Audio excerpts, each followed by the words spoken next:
Now, one of the big stories of this offseason was the Detroit Lions, though it shouldn't have been. First, you got John Kitna guaranteeing 10 wins. And I don't know why such a big deal was made out of this. It's not uncommon for a player to come out and make a prediction that his team or himself is going to exceed expectations well beyond what their obvious capacity is. And then you got the drafting of Calvin Johnson in spite of having two starting quality receivers as it is, leading some to question the sanity and competence of Matt Millen. And, well, now we get to see our Detroit Lions in action, taking on another bottom-dwelling team, the Oakland Raiders. And this really was the toilet bowl. You had the number 1 overall pick team taking on the number 2 overall pick team. And as far as toilet bowls go, it does not get much better than this. Detroit wins 36-21. Detroit puts up 36 points and almost 400 yards on an underrated top defense. How about that? Kitna, living up to his promises. He threw for 289 yards and 3 touchdowns, a couple of picks. But that's the kind of football he plays. He's going to get picked off. So you got to be happy with the big numbers. Tatum Bell continues to fill in for the injured Kevin Jones. Had himself 87 yards and a touchdown. So he's already got half of what he had last year when he was starting for Denver. But, that's not the story. That's not what we're here to talk about. How about them receivers? It took him long enough. It took Matt Millen long enough. But he finally has those receivers he's been searching for. Roy Williams, 4 catches, 20 yards, and a touchdown. And that's not overly impressive, but he's proven himself. I don't need to sit here and defend him. Just look at his stats last year. Mike Fury, 5 receptions, 52 yards. And Calvin Johnson, the rookie, in his first game, 4 receptions, 70 yards, and a touchdown. And let's have some fun here. Sean McDonald goes for 6 catches, 90 yards, and a touchdown. Congratulations, Matt Millen. It took you a lot of stupid draft picks, a lot of stupid seasons, and just some really stupid GMing overall, but you now have those receivers. So now what are you going to do? Start taking tight ends? And, well, we'll see, man. You got to start building that defense, because that defense sucks. Well, let me say this. Dwayne White, I liked this signing in the offseason because I looked at what he did in Tampa and was impressed.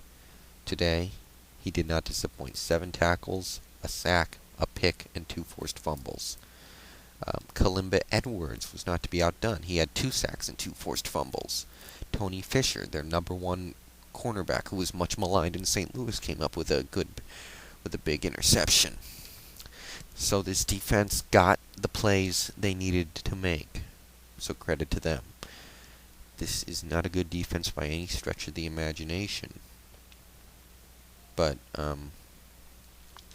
good show by them today. As for the Oakland Raiders, I picked them upon recollection. I probably shouldn't have.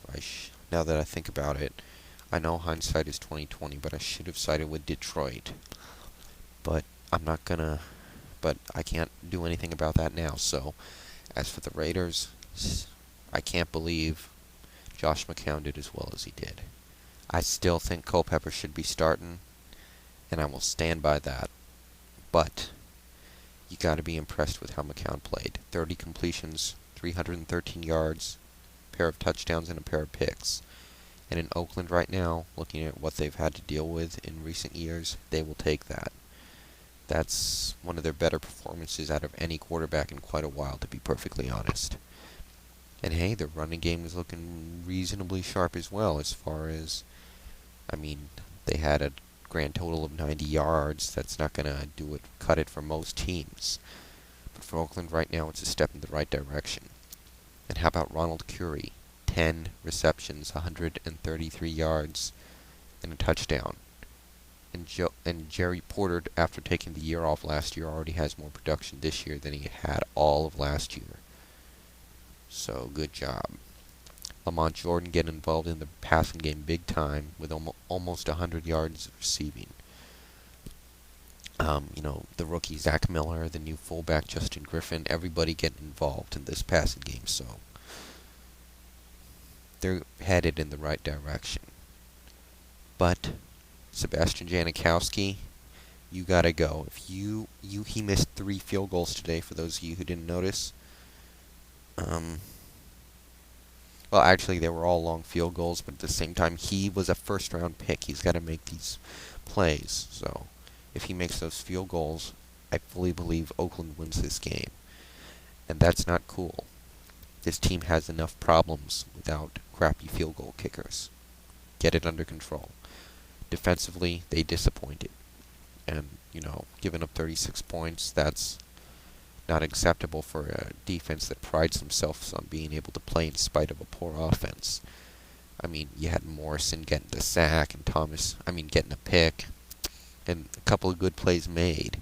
I mean, they made a couple plays here and there, but the thing is, they weren't consistently good and were letting Detroit march all over them, and that's the problem.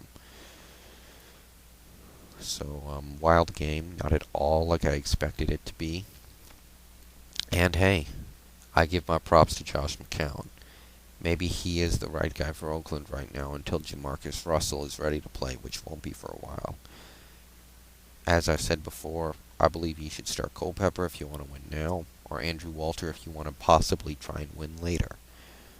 But I saw no advantage to starting McCown. But until he actually plays bad, I guess it's only fair to give him the benefit of the doubt. And, once again, a lot of exciting rookie performances all over the league. I just mentioned Calvin Johnson's stats. He's a machine. He reminds me of a robot. I wonder what he does in his free time. Love the kid. And, so, fun game. Lots of points. I actually only watched the last couple minutes of the game, but fun stuff. Fun stuff.